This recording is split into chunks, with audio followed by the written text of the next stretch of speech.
In the last episode, I managed to upset a local wombat, take you to one of our all-time favourite places.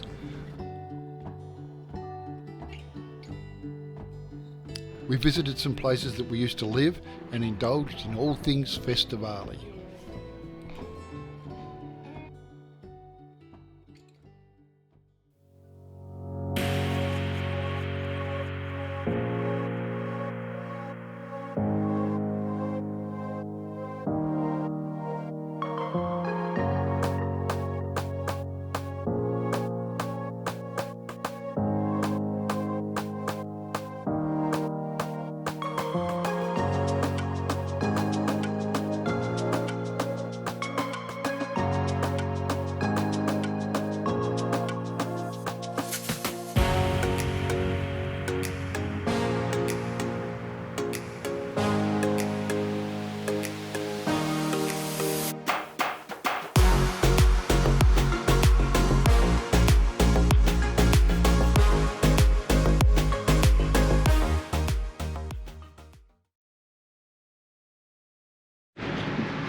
Well, this morning's pretty exciting because we're actually heading off to the East Coast. We're leaving nice and early. We're picking up some breakfast on the way, and as with any good trip, guess where it starts? McDonald's. So there you go. So we're going to head down to Bicheno. We've got a few days down there, then up to St Helens. So we're going to show you a little bit of the places where I guess we used to spend our R&R. Over the coast. Hopefully the weather's good. We've had a little bit of rain last night and woken up quite I guess refreshed, but it's a bit of motley cloud and it looks like it's going to burn away, which it often does down here this time of the year. So come along, I hope you enjoy it. Cheers.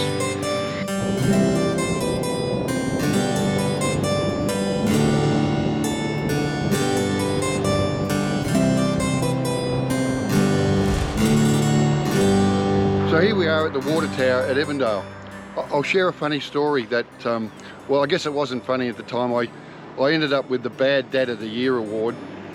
When we used to go out this way, my uncle has a farm at a place called Deddington, which is about 15-20 k's from here.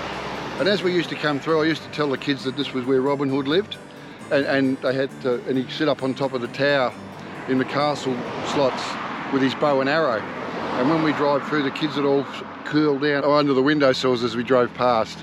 Bad dad. But even today, the kids just joke and laugh about it. So it was quite amazing.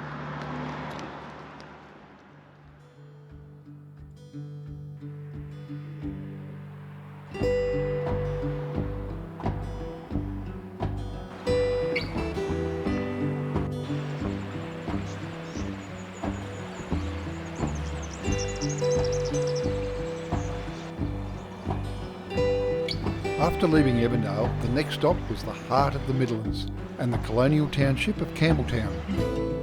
Here we are in Campbelltown at the Red Brick Bridge. It is the oldest brick bridge in Australia and it's the oldest bridge on the National Highway. The Red Arched Bridge carries the Midland Highway over the Elizabeth River. Completed in 1838, the work was carried out by convict labour, chosen, where possible, to include the more willing and skilled workers. The distinctive red brick, which gave rise to the bridge name, were manufactured on site using clay from nearby. An estimated 1.5 million bricks were laid in the structure and retaining walls that extend up and downstream.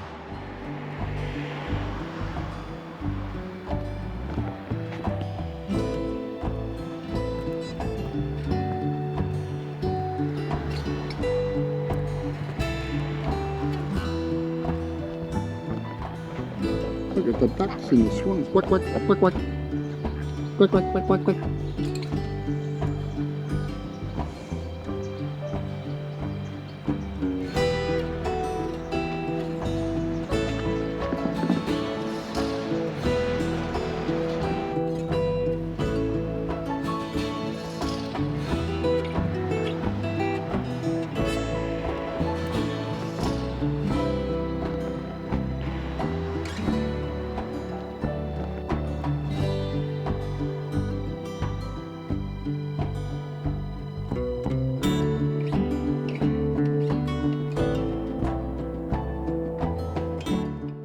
South has absolutely gone to town with the arbouring and carved out these magnificent carvings. Some heritage, convicts, soldiers, governors, merino sheep, biplanes, telescopes, just the stuff's just amazing they've carved out. Truly, truly, truly awesome. Good job, Campbelltown, well done. That is a great place to stop and have a look. That could very well be Uncle John. You convict rascal, you.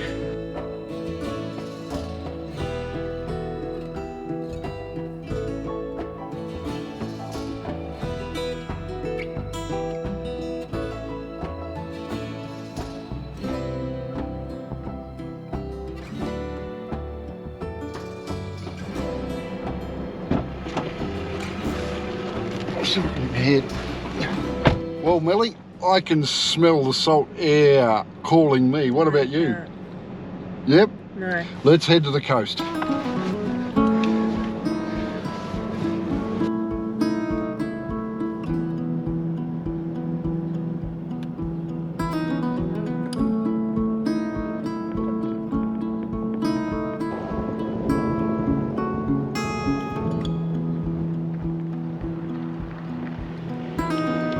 There's a message drifting in the air. If you listen, you will notice music everywhere. Guys, this is Lake Leak. It's a little lake. It's about halfway between Campbelltown and the turn off to Swansea and Bicheno. Great little spot.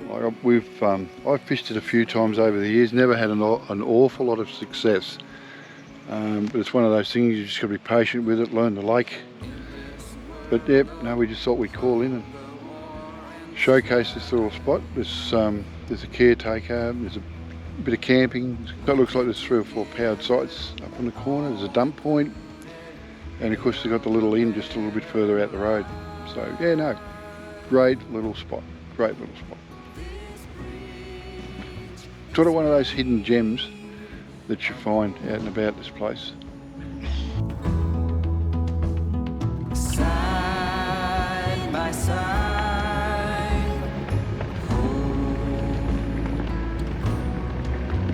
this bridge is made of side by side.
So we're currently at the Lost Falls Lookout, and I would say, looking out to the east, that would be part of the Freycinet Peninsula we can see from here.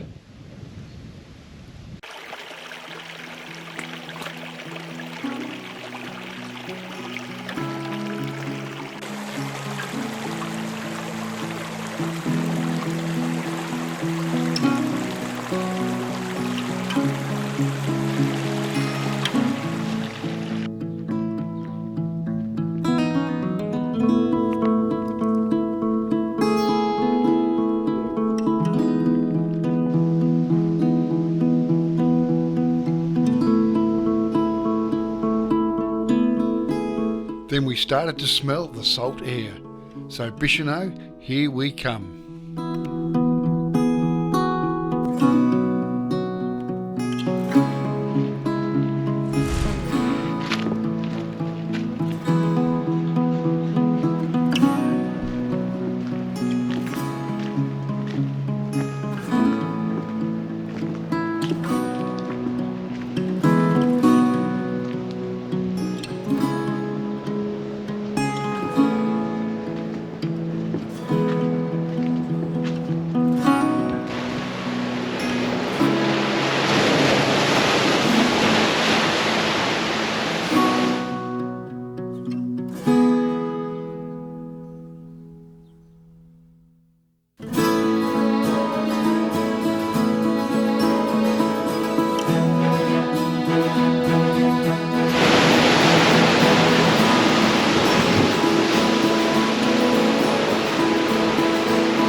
Guys, here we are at the Bicheno blowhole.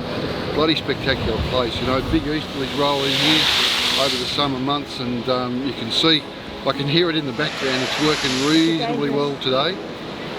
Not as big as we've seen it over the years, but it's not a bad effort. There's a little bit of easterly or southeasterly this morning. We thought we'd come down now because there is a bit of westerly pumping, and what it'll do, it'll actually blow that swell out. So I thought it was a good opportunity to come down, show you what the blowhole does. Yeah, so we're off to Coles Bay, Freycinet this morning, so we're going to share that with you as well. Cheers!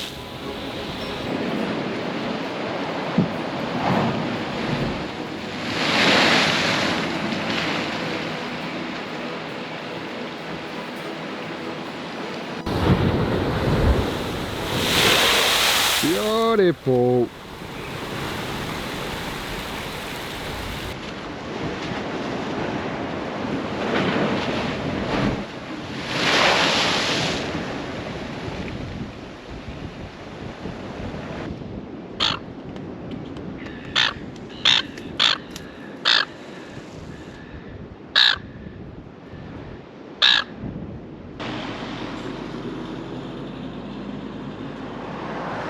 Well, it's just the famous Freycinet National Park, or the road into the Freycinet National Park. We always used to know it as Coles Bay, little resort town similar to what we had at Bicheno. But obviously the National Park opened, access to places like Wineglass Bay, Mount Amos, all those sort of places are now accessible. The Parks and Wildlife look after it really well. We're not actually going to go in there. We're going to go into Coles Bay, but we're not going into the National Park. There's fees and stuff that apply. We're only here for basically the day. It's the only park that we're going to visit, or we're going to visit, so we're not going to worry too much about it. There's plenty of stuff on the internet in regards to, you know, as I said, Wineglass Bay is a massive feature. We've been in there numerous times, walked the beach, done the walk up to the top of the hill and the lookout and that sort of stuff. Actually, I might even be able to find some photos that we can drop in as well. We'll see how we go with that. But yeah, it's not a bad drive. It used to be, we used to hand out little badges and stickers to say we survived the Coles Bay Road, but quite a few years ago now it was sealed, overcame that, because then you've got a massive flow of tourists and it was quite accessible.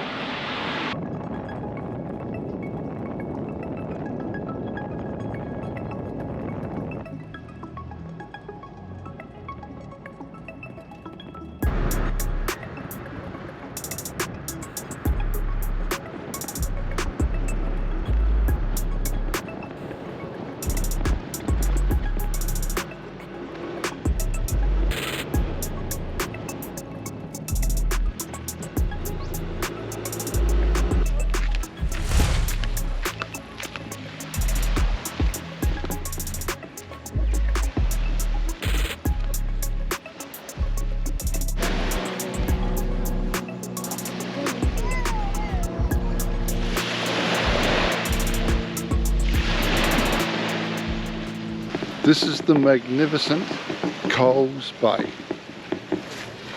on the edge of the Freycinet National Park.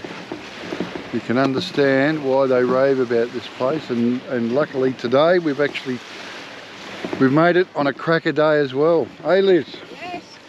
Oh, I definitely will. Don't do it. Don't do it. Don't do it. Yes, I'm going to. Well, wait for it. You're going to hear a squawk in a minute, because this water ain't as warm as the stuff in Queensland, let me tell you. That's refreshing, that's for sure. I think we used to dive in it and swim in it. Really magnificent. This is as close as I'm getting to getting wet. I bet.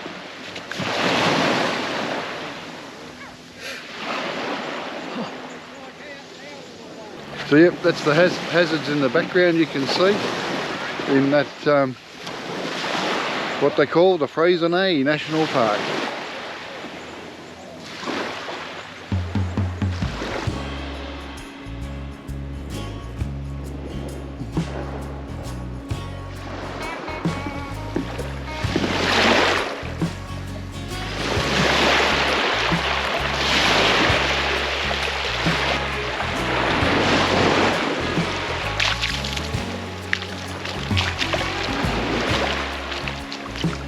Too big. Something like that. Oh, look at that. Yeah, nothing too big, nothing too small.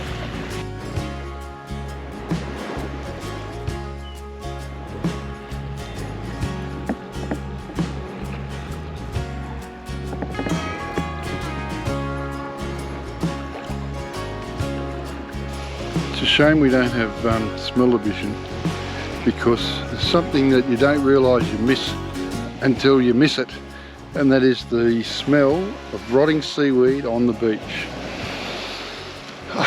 There is something about it. Cool.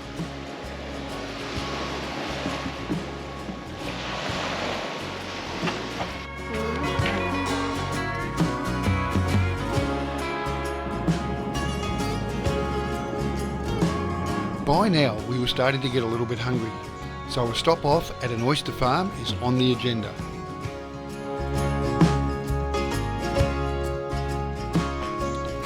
Freycinet Marine Farm is one of those wonderful family business stories. When Julia and Giles Fisher purchased Freycinet Marine Farm back in 2005, it marked the beginning of a wonderful journey. A journey with the aim of showcasing Tasmania's best seafood produce via the sales outlet on the Coles Bay Road. From the beginning, they had the hope of building up a selection of the finest, freshest foods to share with visitors on the East Coast farm. Today you can be tempted with Pacific oysters and Tasmanian blue mussels from their very own farm, along with a list of produce that covers most corners of Tasmania. Atlantic salmon from the west coast, octopus from the northwest, abalone and rock lobster from the southwest and the east, scallops from Bass Strait and sea urchin roe from their very own waters here in Coles Bay. Of course, some fishing seasons and nature dictate that some species, like the rock lobster, may not be available all year round, but they believe they are certainly worth the wait when the season is open. You can dine in, and there are takeaway options available. There are also farm tours available that take you behind the scenes of this operation. We chose a selection of oysters, which included the Old Faithful Kilpatrick and oysters Asian style, with ginger, shallots, soy and mirin, all washed down with a Jimmy Bogues. Got to tell you folks, it doesn't get much better than this. Now I'm watching, I'll miss. Just a tender, aren't you?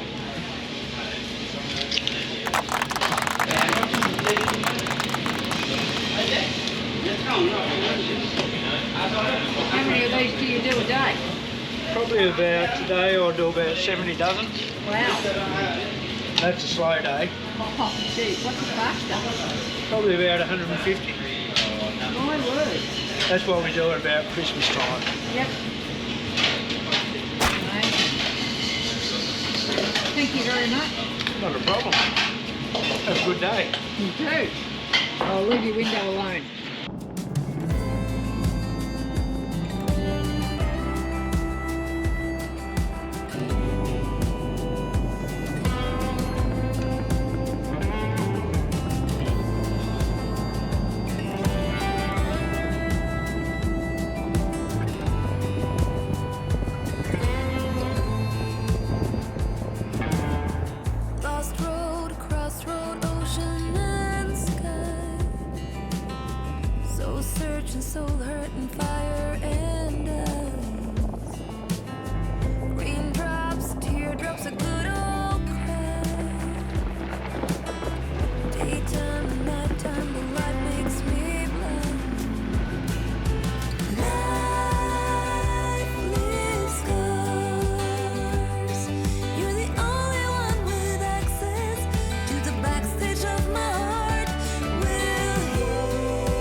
Well, welcome to the Craigie Now Vineyard. Visiting this rustic cellar of one of the oldest vineyards on the East Coast, Glenn introduced us to the story of the vines, and you can understand why the wine is so good when you hear the passion that he has for the vineyard. Drinking from quality glassware, we learned about each of the wines and how they are crafted. They presented us with Pinot Noir, Riesling, Cabernet, Pinot Gris and Chardonnay. Whilst I only got to try a couple as a designated driver, the girls assured me that this was some of the best wine that they had tasted for a long time. Intertwined in this interactive experience are snippets of history of the vineyard, the property and how Glenn and Alex came to be the current custodians. Great job.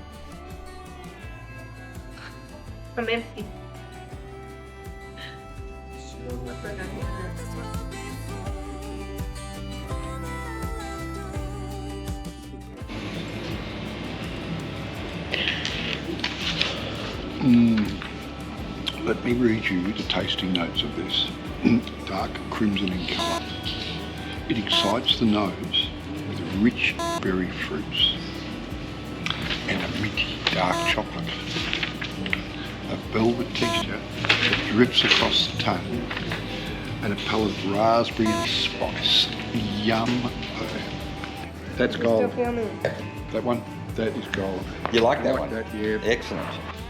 Highly seductive flavours will enhance over time. I don't think it's going to last that long. This is an absolute cracker. And it's the Craigie Now Estate Pinot Noir. It's beautiful.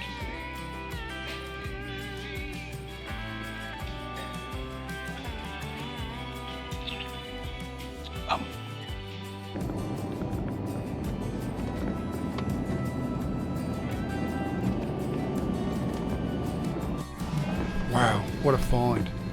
This is a really cool century-old cabin.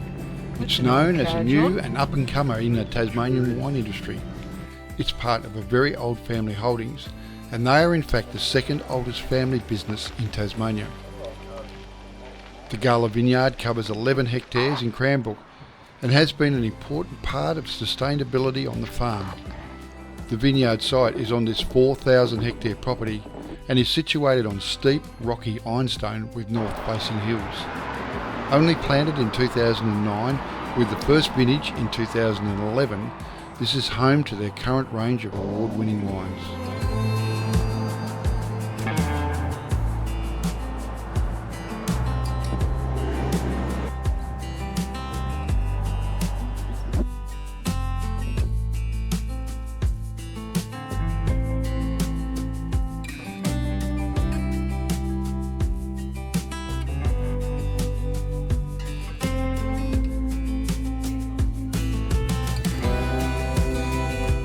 So Mel, what did you think of the Pinot Gris? It's alright. You Oh, took come on, just what you just said. It's not too sweet, not too dry, just perfect. Good. At least you enjoyed it.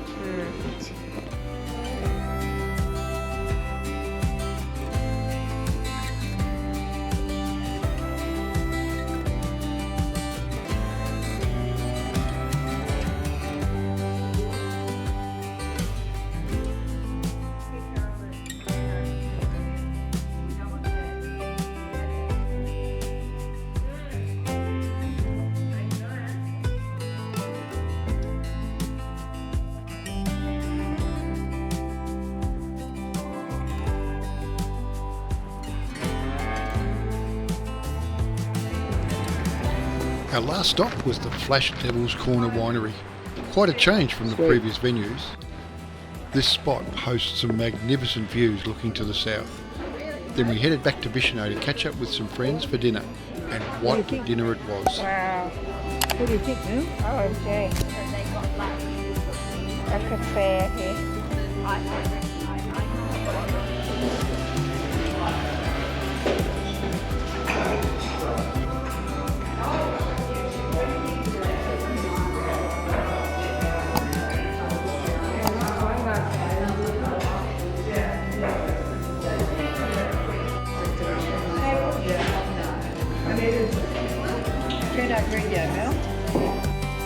Now that's something to smile about.